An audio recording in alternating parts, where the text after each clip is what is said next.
So hello, my name is Tomas Carrillo, and I'm a TED addict. Now, being an engineer by trade, I had to figure out what the root cause of this addiction was. So after a little bit of research, I figured out that there were four things. So to start, I became addicted to TED in 2006 while watching a presentation by Hans Rosling. Now, Professor Rosling was just amazing up on the stage. I actually didn't fall asleep during the presentation. So he was a very amazing individual to begin with, but when he got up on the TED stage, he became like the Michael Jordan of statistics and data sets. And the reason being is that TED asks its speakers to go one step beyond what they're comfortable with. So in a sense, they ask their speakers to become remarkable. And that's the first thing that made me a TED addict, is that everything about TED is remarkable. Their speakers, their attendees. Now, by a show of hands, how many of you have been to TED before? Okay, well, most of you haven't been to TED because it costs $6,000 to actually be there. Now, an interesting thing happens when you pay $6,000 to attend TED. You become committed. And that's a big thing about TED, is this commitment. So my friend Kenneth, actually, his first time at TED, he's actually the TED virgin up there. And he said, hey, I want to feel like I've been to TED for many years. And they said, you know what? Okay, cool. You are in charge of one of the events. And they made him an MC, which is a really amazing thing because not only is TED committed to their attendees, but they make their attendees committed as well. And here I am up at TED Active. This is actually me arranging a pajama party. They caught word that I wanted to do this in the morning, so they said, you know what, come on stage and we'll make it happen. So that's the second thing that has gotten me addicted to TED, is that they get people to commit. Now, a friend of mine, her name is Tani, she actually had this to say about TED. She said, I was so overstimulated, so anxious, so excited that my stomach couldn't keep anything down. The energy is electric at TED. And not only is the energy electric, but the attendees are electric, the organizers are electric, and the speakers are electric. And the reason is because these people are extremely passionate, uber passionate.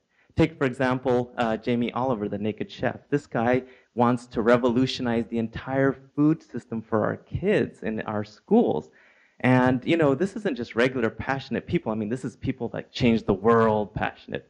Even the dogs are passionate at TED. As you can see, Dewey the pug up here, he's got his red TED vest on, and he's kind of covering his owner's badge to maintain his anonymity.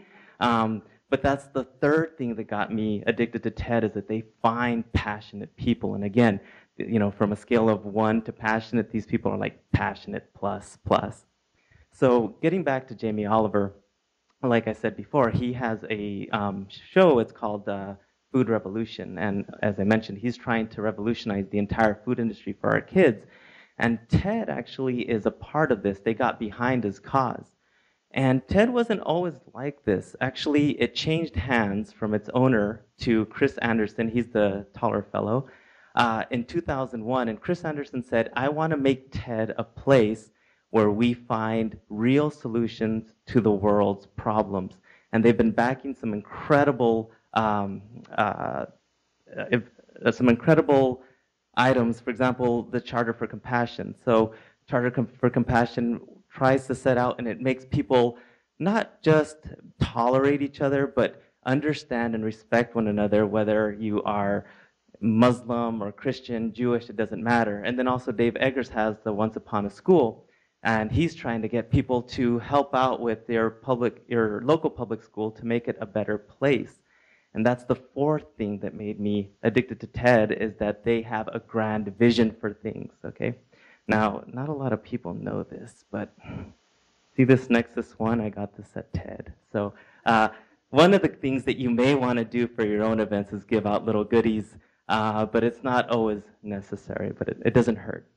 So anyway, you being community leaders, and if you want to build your own community of addicts, I suggest you do what TED does. And again, there's those four things. It's being remarkable, finding people that are committed and get them to commit, finding people that are uber passionate, super passionate, and also having a grand vision for your event and your organization. So I took my addiction and I turned it into TEDx Phoenix. It's a local, independently organized TED-like event. And I I encourage you to share my addiction with me at tedxphoenix.com. Thank you very much.